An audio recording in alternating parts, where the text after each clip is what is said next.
mga kasama, sa darating na halalan, maging matalino po tayo. Maging wais po tayo. Huwag po natin ipagpalit sa halagang 500 ang dignidad at prinsipyo natin kapalit ng ilang taong pagsasakripisyo natin dahil mali ang binoto natin. Ang mga binoto natin pala ay mga salot sa lipunan.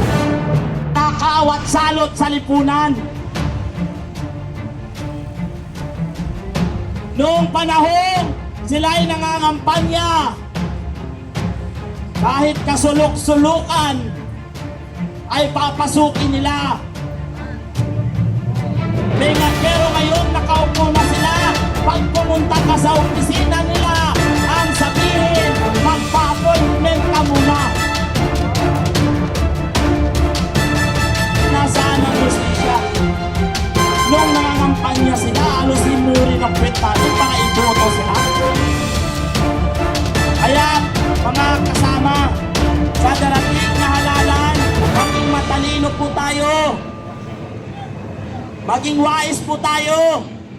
Huwag po natin ipagpalit sa halagang 500 ang dignidad at prinsipyo natin kapalit ng ilang taong pagsasakripisyo natin dahil mali ang binoto natin. Ang mga binoto natin pala ay mga salot sa lipunan. Tulad po nito, ako po yung nahingi sa inyo ng paumanhin dahil isa po ako sa bumoto sa ating presidenteng bangag. Dahil akala natin panahon na para linisin ng mga Marcos ang kanilang mga pangalan. Pinagbigyan natin sila. Pero subalit mas lalo nilang binagoy ang kanilang pangalang Marcos. Mas lalo nilang pinatutuhanan ang nasa Guinness World Book of Record na ang pamilyang Marcos ay magnanakaw.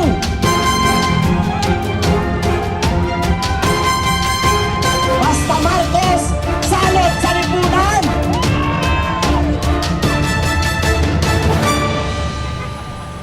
Basta pamilyang Marcos ay pahirap sa taong bayan. Ito pong ginagawa nilang mga kaso ngayon, ito po ay pamumulitika lamang.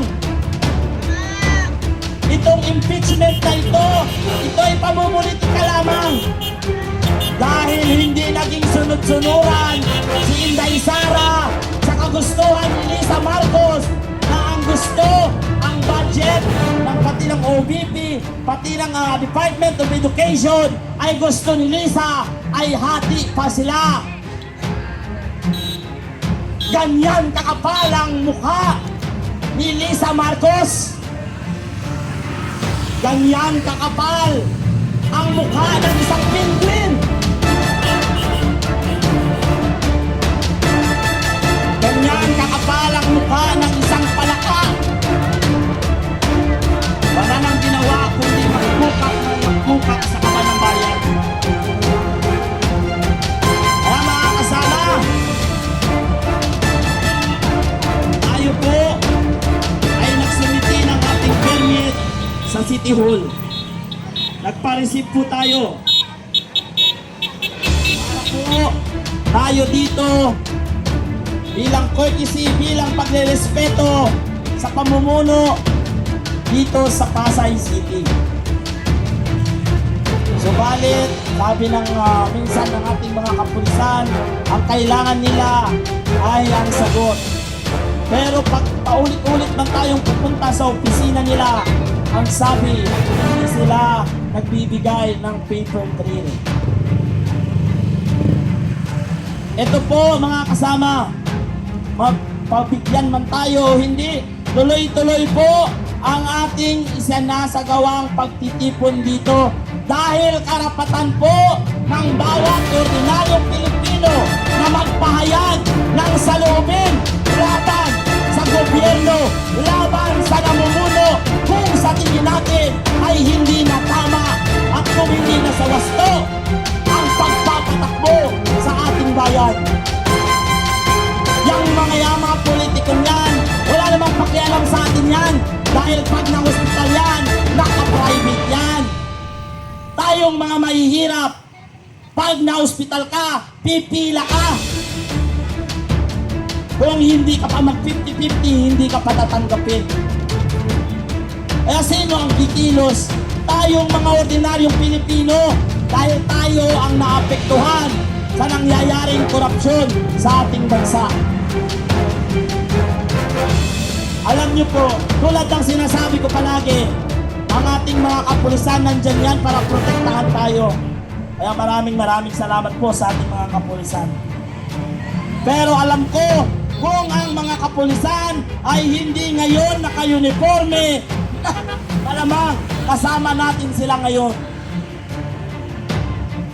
Dahil alam naman natin, hindi sapat ang sahod ng mga kapulisan at sahod natin sa lahat ng gastusin ngayon na pinataas palalo direkto. Alam niyo po, sa mga kapulisan dyan, magkakaibigan tayo. Pero alam ko, ang saloobin ninyo, pagod na kayo.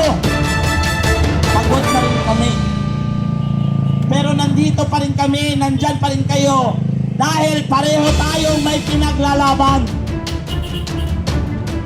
Ipinaglalaban ninyo ang kapayapaan. Kami naman, ipinaglalaban namin ang ating inang bayan. Kasama po ang inyong pamilya dito at kayo sa aming pinaglalaban. Alam niyo mga kasama, hindi ko man nila lahat, pero tanggapin ko natin yung katotohanan. Yung ibang kasamahan nating mga pulis dyan, yung iba dyan, nakasanla na ang EPM dahil sa kulang ang sahod. Pero wala silang magawa dahil ang kanilang tawag ng tungkulin. Pag hindi nila ginampanan ang kanilang tungkulin, tatanggalin sila. May mga pamilya, may mga anak silang umaasa sa kanila. Kaya ang hiling ko sa kanila, magbigayan tayo. Respetuhin namin kayo bilang mga kapulisan at tagapagsilbi ng kapayapaan dito sa lugar na ito. Pero rerespetuhin din po ang bawat pahayag ng bawat isa na naririto ngayon. Dahil ito ay sa loobin na gagawin pa natin sa matagal na panahon. Hanggat hindi natin nakakamit ang tunay na gusto nating mangyari. Walang iba, tatawagin ko na po, walang iba kundi si Konsehal Tatay Rani Lodobeca. Po, walang script yun ha, hindi siya handa doon.